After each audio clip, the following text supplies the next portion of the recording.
اچھا مجھے یہ بتائیے کہ ہم یہ اکثر علماء سے اور آپ جیسے لوگوں سے بات سنتے ہیں کہ مختلف فرقے جو ہیں مسلمانوں میں تفریق کا باعث ہے. اچھا اگر یہ مختلف فرقے اپنے مختلف عقائد کے ساتھ پیسفلی رہتے رہیں تو کیا یہ قبول صورت ہے یا ان کو کسی ایک پوائنٹ آف ویو پر آنا چاہیے؟ آپ کا موقف کیا؟ میرا موقف یہ ہے کہ کبھی بھی نہیں ایک پوائنٹ آف ویو پہ آ سکتے سوائے اس کے کہ پیغمبر دنیا میں موجود ہوں. دیکھیں پیغمبر جب دنیا میں موجود ہے نا پھر جو ان کے فالوورز ہیں نا ان کا تو عقیدہ ایک ہوگا, کیونکہ پیغمبر سے اختلاف تو سیدھا سیدھا کفر ہے. ٹھیک ہے, پیغمبر جب دنیا میں موجود نہیں ہے نا تو صحابہ کرام کی بھی کسی معاملے میں ایک رائے نہیں ہو سکی. کئی معاملات کے اندر ان کی آپس میں بحثیں ہوئی, پھر کسی رزلٹ پہ پہنچے, بعض اوقات نہیں بھی پہنچے, جنگوں تک نوبت آئی. یہ ہو ہی نہیں سکتا. وہ ایک ہی شخص ہے جس کی قبر مدینے میں ہے اس امت کے پوائنٹ آف ویو سے کہ جس پہ امت اکٹھی ہو سکتی ہے. امت سیدنا ابوبکر پہ بھی اکٹھی نہیں ہو سکتی, شیعہ نہیں مانیں گے. اس لیے ہم کہتے ہیں کہ شخصیات کی بجائے جس کو اللہ نے آپ کا امام بنا کے بھیجا ہے آپ اس کے اوپر امت کو اکٹھا کریں, وہ پیغمبر ہے.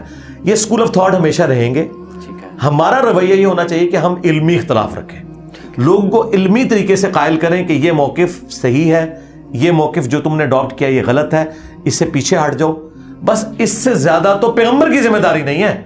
یعنی کیا پیغمبر نے دنیا سے سارے کافر ختم کر دیے؟ نہیں, پوائنٹ آف ویو رکھا ہے اپنا.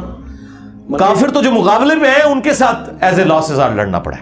اور قرآن پاک میں بھی نبی پاک سے یہ کہا گیا ہے کہ آپ ہلکان نہ ہوں. آپ سرکار اس سے بڑھ کر اے نبی آپ سے نہیں پوچھیں گے لوگ جہنم میں کیوں چلے گئے. یعنی یہ تو بہت بڑی بات تھی نا کہ آپ کو ہم نے پیغمبر بنا کے بھیجا ہے, اس کے باوجود لوگ جہنم میں جا رہے ہیں تو آپ سے نہیں پوچھیں گے. آپ کا کام ہے وما علینا الا البلاغ. تم اپنے آپ کو ہلاک کر لو گے اس غم سے. فلعلک باخع نفسک علی آثارہم ان لم یؤمنوا بہذا الحدیث اسفا, کہ لوگ اس قرآن پر ایمان نہیں لاتے آپ اپنے آپ کو ہلاک کر لیں گے. طٰہٰ ما انزلنا علیک القرآن لتشقی, ہم نے قرآن اس لیے نازل نہیں کیا کہ آپ مشقت میں پڑھ لیں. الا تذکرۃ لمن یخشی, یہ تو نصیحت اس کے لیے جو خود ڈرے. فذکر بالقرآن من یخاف وعید, اے نبی قرآن سے اسے آپ تبلیغ کریں جو اللہ کی دھمکی سے ڈرتا ہے, جو نہیں ڈرتا اسے چھوڑ دیں. فذکر ان نفعت الذکر, اے نبی آپ نے نصیحت کرنی ہے اگر نصیحت کرنا فائدہ دیتا ہو. ہاں اگر فائدہ نہیں دیتا چھوڑ دیں اس کو اس کے حال پہ. تو سرکار اسی کے اوپر تو میں عمل کر رہا ہوں. میں پیشن سے اپنا پوائنٹ آف ویو بیان کرتا ہوں. مسلم شریف میں حدیث ہے, نبی علیہ السلام جب ممبر پہ آتے ہیں 2005 نمبر حدیث ہے, آپ کی آنکھیں سرخ ہو جاتی, غصے میں اضافہ ہو جاتا, آواز بلند ہو جاتی جیسے کوئی جرنیل ڈرا رہا ہے کسی کو. یہ آپ کا پیشن کا سٹائل ہوتا تھا بیان کرنے کا. یعنی آپ علیہ السلام کا طارق جمیل یا غامدی سٹائل نہیں تھا تقریر کرتے ہوئے. ہاں آپس گفتگو میں تو میرے سے زیادہ جولی طبیعت ہی کسی کی نہیں ہے, لیکن نبی علیہ السلام نے بجلی اس لیے بھری کہ آپ پورے کانفیڈنس سے اس چیز کو بیان کرتے تھے, تب لوگ سیریس لیتے تھے اسے, ورنہ تو کوئی سیریس نہیں لیتا اس چیز کو. اچھا اتحاد امت اسلام کی, اتحاد امت مسلمہ کی بڑی بات ہوتی ہے. آپ کوئی ڈریم رکھتے ہیں یا آپ کا خیال ہے کہ یہ ہونا چاہیے یا یہ کوئی ایسی چیز نہیں ہے بلکہ ہمیں کوئی مسلمانوں کا اتحاد بنا کے رہنا چاہیے؟ کیونکہ ابھی ہم دنیا میں دیکھتے ہیں کہ مذہب کے نام پر کبھی بھی کوئی دنیا کا بڑا بلاک اکٹھا نہیں رہا بہت دیر تک. جو اتحاد جو بلاکس ہیں وہ یا سیکیورٹی کے پوائنٹ آف ویو سے ہیں یا اکانومی کے پوائنٹ آف ویو سے, برکس ہے, نیٹو ہے اور سارے یورپی یونین ہے. تو یہ جو اتحاد امت مسلمہ کی بات کرتے ہیں بہت سی تنظیمیں بھی ہیں, تو اس بارے میں آپ کی رائے کیا ہے؟ اتحاد امت سے مراد قطعاً یہ نہیں ہے کہ دنیا میں ایک خلیفہ بن جائے. بھائی یہ تو خلافت تو ختم ہو گئی نا جی. خلافت کی موومنٹ تو بھی بہت سی, سرکار وہ ملوکیت کی موومنٹ تھی, خلافت کہاں سے تھی؟ مجھے آج کل میں بات کروں کئی لوگ چلاتے تو سرکار چلائیں نا جی, ٹھیک ہے اچھی بات ہے.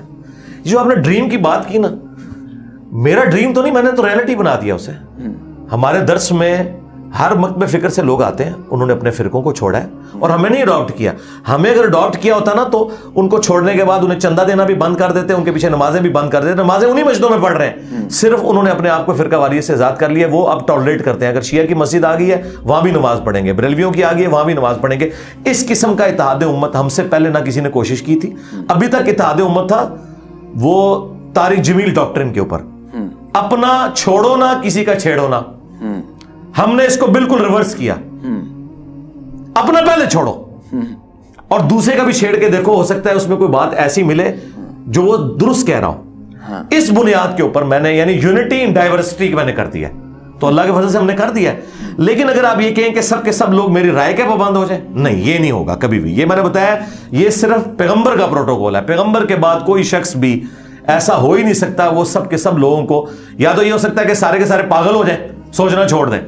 اگر وہ سوچتے ہیں تو وہی کی تائید تو حاصل نہیں ہے, کسی ایک شخص کے اوپر وہ متفق نہیں ہو سکتے, وہ 2-3 رائے رکھیں گے, وہ قیامت تک چلیں گی, کو ایگزسٹنس کریں. اتحاد امت جو ہے ہم نے کروا دی. دیکھیں میرے خلاف اتحاد امت ہوا تمام فرقوں کے مولویوں کا, اور میرے حق میں اتحاد امت ہوا تمام فرقوں کی عوام کا.